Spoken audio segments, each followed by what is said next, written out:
Se connecter aux territoires voisins, c'est bien là tout l'enjeu de ce projet. Entre la Wappi et le pays de Chimay, il faut bien avouer que le cœur du Hainaut faisait bien pâle figure.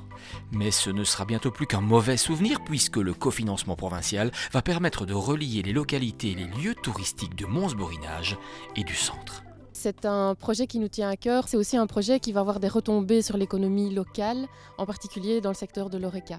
On a déjà de nombreux touristes qui viennent notamment du nord du pays et qui doivent s'arrêter aux frontières du cœur du Hainaut puisque malheureusement aujourd'hui le territoire n'est pas couvert par le réseau Point Neu.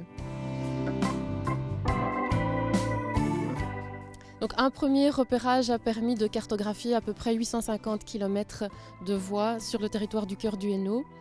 Et puis sur base de cette proposition, nous sommes allés avec Hainaut Tourisme vers les différentes communes concernées qui nous ont fait part de leur connaissance fine du territoire pour justement affiner les propositions qui avaient été proposées.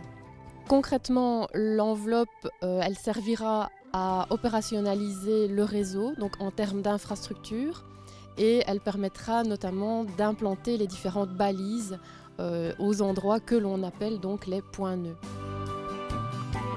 Le projet a été réfléchi de manière concertée avec les maisons du tourisme, donc la maison du tourisme de Mons-Borinage, la maison du tourisme du parc des Canaux et Châteaux, ainsi que les acteurs du monde culturel, dont la Fondation Mons 2025. Elle va contribuer à l'appropriation du réseau Point Neu par les riverains, par les citoyens, par les acteurs de terrain. Et ce qu'il est prévu, c'est d'organiser un parrainage de tronçons du réseau en espérant que ce parrainage aidera à la bonne tenue et au maintien du réseau en bon état.